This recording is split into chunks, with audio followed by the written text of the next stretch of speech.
वृंदावन की पावन भूमि जहाँ हर बयार में प्रेम और भक्ति का संगम है, वहीं बहती है एक ऐसी नदी जिसका नाम सुनते ही भक्तों के हृदय में शांति उतर आती है, यमुना। परंतु कभी ऐसा समय था जब यमुना का जल निर्मल नहीं था। उसके जल में बसता था विष का साम्राज्य, और उसी विष के अंत के लिए भगवान श्री कृष्ण ने लीला रची।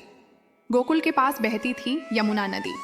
उसके जल में पहले देवता स्नान करते थे, गोपियाँ अपने घड़े भरती थीं, गायें उसमें पानी पीती थीं। पर धीरे धीरे उस नदी में एक भयावह जीव ने अपना घर बना लिया, कालिया नाग। उसका विष इतना घातक था कि यमुना का जल काला पड़ गया।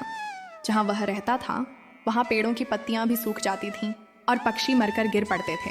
गोकुलवासी भय में जीने लगे। किसी की हिम्मत नहीं थी कि वह उस जल के पास भी जाए। एक दिन जब गोपाल गायों को लेकर यमुना किनारे गए तो उन्होंने देखा गायों ने उस विषैले जल से पानी पी लिया और बेहोश होकर गिर पड़ी। बाल कृष्ण दौड़े आए। उन्होंने देखा गायें तड़प रही थीं। गोप बालक डर के मारे चिल्ला रहे थे। कृष्ण ने हाथ उठाया और मुस्कुराए, डर मत मेरे सखा, जब तक मैं हूँ कोई भय नहीं। उन्होंने अपनी दृष्टि से जल को देखा और गायें जीवित हो उठीं। सभी ने जयकारा लगाया, जय नंदलाल, जय कन्हैया। लेकिन कृष्ण जानते थे यह केवल आरंभ है, अधर्म अभी समाप्त नहीं हुआ। कृष्ण ने मन ही मन कहा, यह यमुना माता है, इस विष से उनका शरीर दुखी है, अब इस अधर्म का अंत होना चाहिए। वह यमुना किनारे गए जहाँ नाग कालिया का वास था। वहाँ जल काला और उबलता हुआ प्रतीत होता था। गोपालों ने डरकर कहा, कृष्ण वहाँ मत जाना। पर कृष्ण ने मुस्कुराकर कहा, भय वहीं होता है जहाँ विश्वास नहीं होता, और जहाँ विश्वास होता है वहाँ भगवान स्वयं होते हैं। उन्होंने छलांग लगाई और यमुना के जल में उतर गए। जैसे ही कृष्ण जल में उतरे पूरा नदी तंत्र कांप उठा, विषैले बुलबुले उठे और फिर प्रकट हुआ कालिया नाग। उसके 100 फन थे, हर फन से जहर टपक रहा था। उसकी आंखें आग की तरह लाल थीं। उसने फुफकारते हुए कहा, कौन है जो मेरे जल में आया? कृष्ण ने शांत स्वर में कहा, यह जल तेरा नहीं, यह यमुना माता का है। तूने उनके पवित्र शरीर को विष से भर दिया, अब समय है तेरा अभिमान तोड़ने का। कालिया ने क्रोध से चिल्लाया, छोटे बालक, तू मुझे चुनौती देता है? और उसने अपने फनों से कृष्ण को जकड़ लिया। इधर गोकुल में हाहाकार मच गया। सब कहने लगे, कृष्ण डूब गए, यमुना का नाग उन्हें खा गया। यशोदा मैया दौड़ी, नंद बाबा रो पड़े। सारे गोप गोपियां यमुना किनारे पहुंचे। पर तभी अचानक आकाश में बिजली सी चमक उठी, ढोल बजने लगे और सबने देखा जल के भीतर से प्रकाश फूट रहा है। कृष्ण उस नाग के फनों पर नृत्य कर रहे थे। हर फन पर वे झूमते, उनकी पायल बजती और जल में तरंगें उठती। वह नृत्य केवल नृत्य नहीं था, वह धर्म का नृत्य था जो अहंकार को तोड़ रहा था। हर कदम के साथ नाग की शक्ति घटती गई। कृष्ण की आंखों से तेज प्रकाश निकला और यमुना का जल निर्मल होने लगा। कालिया ने करुणा से कहा, प्रभु मुझे क्षमा करें, मैं अपराधी हूँ, अब कभी यहाँ नहीं रहूँगा। कृष्ण ने कहा, जा कालिया, अब यह यमुना फिर से पवित्र होगी। तू समुद्र की ओर लौट जा, जहाँ तेरा स्थान है। नाग फोल्डेड हैंड्स से प्रणाम कर विदा हुआ। जैसे ही नाग गया, यमुना का जल फिर से स्वच्छ हो गया। नीले जल में कृष्ण का प्रतिबिंब चमकने लगा।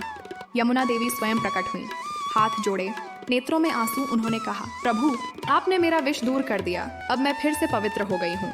आपके चरणों से ही मेरा जीवन सार्थक है। कृष्ण ने कहा, माता आप तो स्वयं भक्ति का प्रवाह हैं। जो आपके जल का स्मरण करेगा वह मेरे नाम का स्मरण करेगा। जब कृष्ण जल से बाहर आए, गोकुल में आनंद छा गया। यशोदा मैया दौड़ी और उन्हें गले से लगा लिया। लल्ला तू तो मेरी जान है। गोपियां झूम उठीं, गोप बालक नाचने लगे। सभी ने कहा, देखो हमारे कान्हा ने यमुना को पवित्र कर दिया।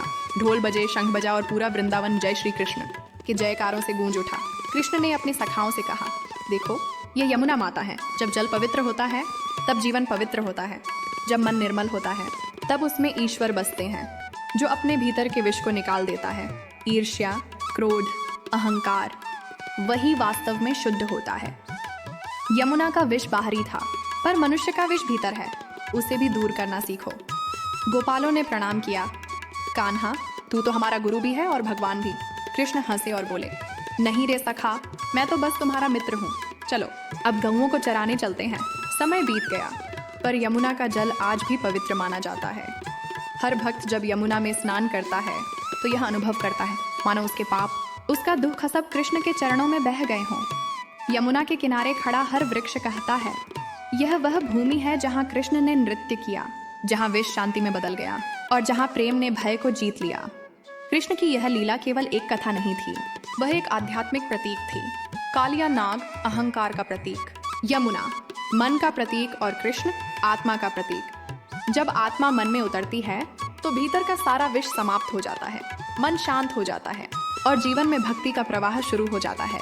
आज भी जब भक्त यमुना मैया की जय कहते हैं तो उनकी वाणी में वही श्रद्धा होती है जो उस दिन गोकुल वासियों के हृदय में थी, क्योंकि उन्होंने देखा था एक बालक ने मुस्कुराकर एक नदी को पवित्र कर दिया था और उस मुस्कान में ईश्वर का सबसे सुंदर संदेश छिपा था। जब तू अपने भीतर के विष को शुद्ध कर लेगा तब तेरा जीवन स्वयं यमुना बन जाएगा, निर्मल, शांत और भक्ति से भरा। जहाँ विश्वास है वहाँ चमत्कार है, जहाँ प्रेम है वहाँ कृष्ण है।